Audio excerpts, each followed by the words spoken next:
So in my last video, I went through my financial situation, my assets, income, and what I'm planning going forward. So today, I want to do something a bit more simple. This is going to be a straight breakdown of my stock portfolio and the dividend snowball that I've been putting together so far this year.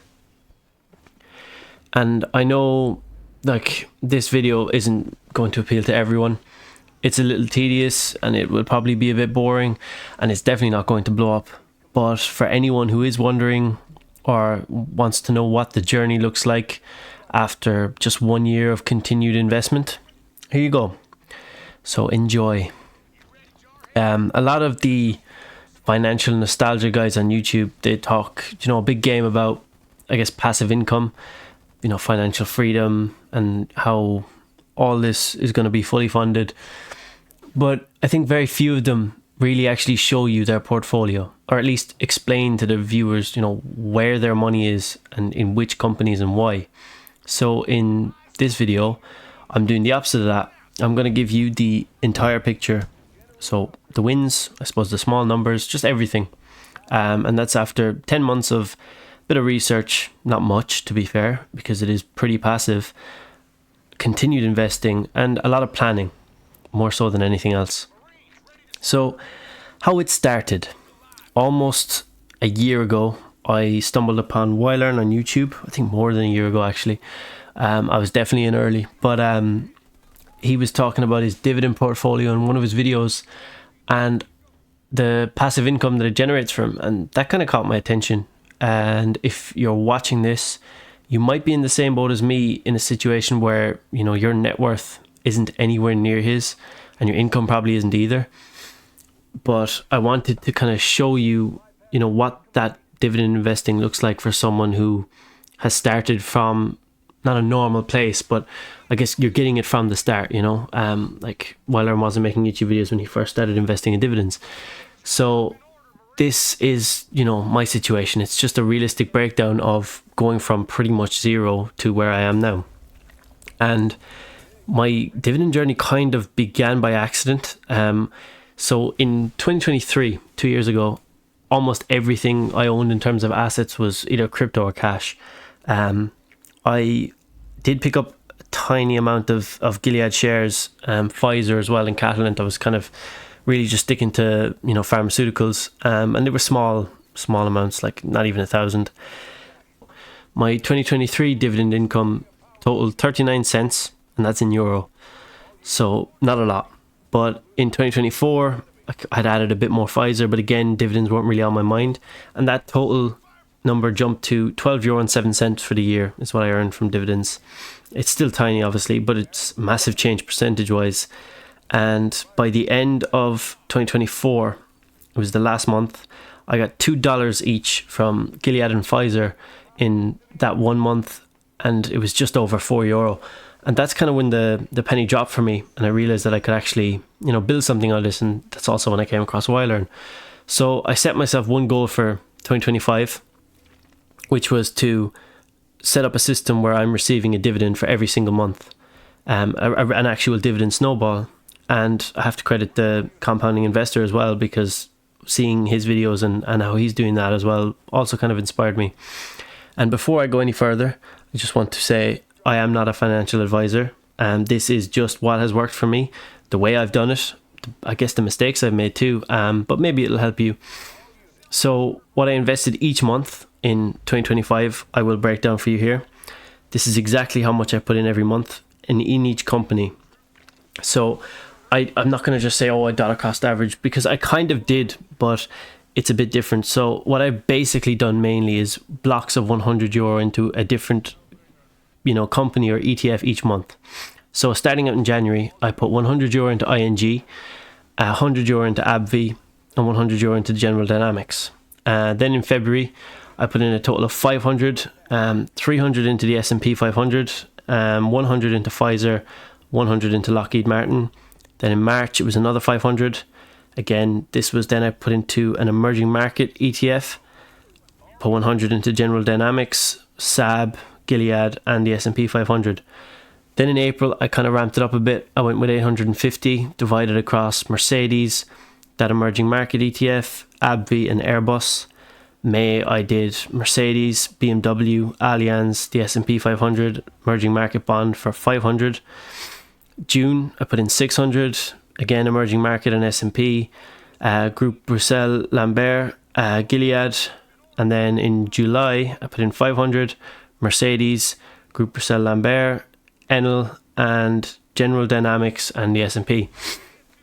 August, €700, emerging market, S&P, ING, AIB, a Euro dividend ETF, which I'll talk about again later, Lockheed Martin. And then in September was my biggest month, actually joint with October. I put €900 into both of those months across various companies, Eni, Saab, Gilead, Repsol, Renault, General Dynamics, Telefonica, Porsche, Heineken, Volkswagen, AXA, and the ETFs I've mentioned. Then in November, I put in another €700 so far, and I think it'll stay that way. I'll put in another 700 in December. But this month, I went with Enbridge, Eni, the Euro dividend again, emerging markets, S&P, and I did Telefonica as well because their share price was down. So here are my monthly dividends that I've received for the year. So January and February I got nothing, but I was building towards March. So in March I got my first payouts of the year from Pfizer, Lockheed Martin, Gilead, and the emerging market ETF.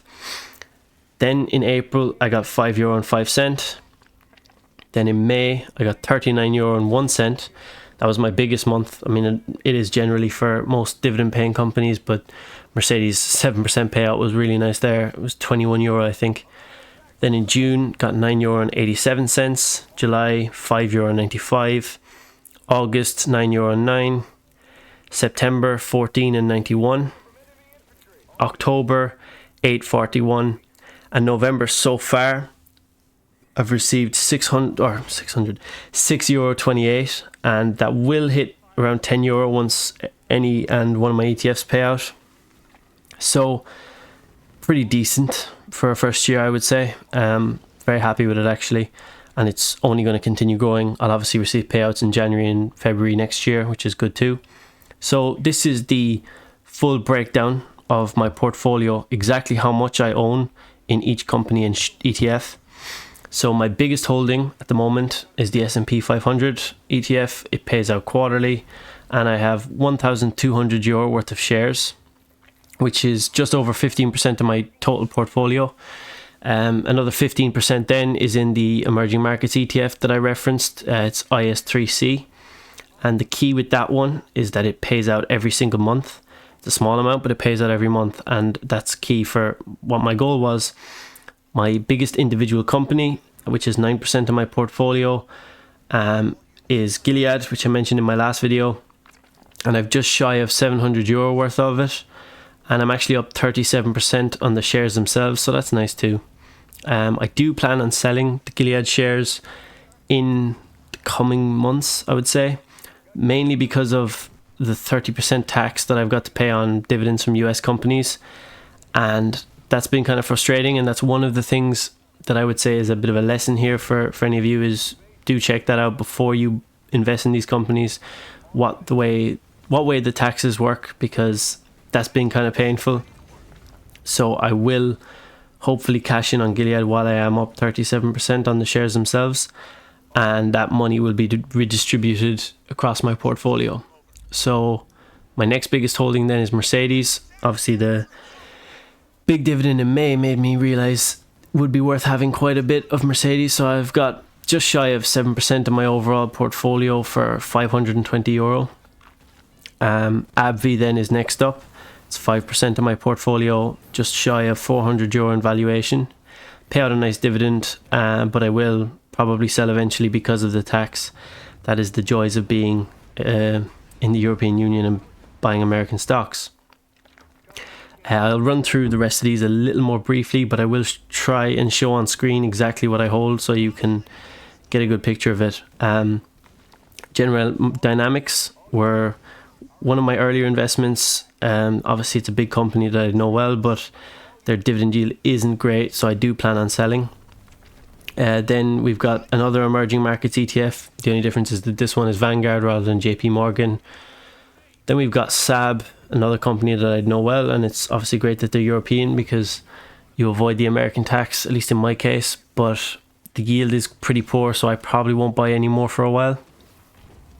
Then we've got ING, Dutch bank, another company that I know well, and they've got a great yield, and I'm up as well on the shares. Pfizer then is next, pretty self-explanatory, decent yield, well-known company, but obviously the American tax means they will be sold at some point. Same goes for my next one in Lockheed Martin.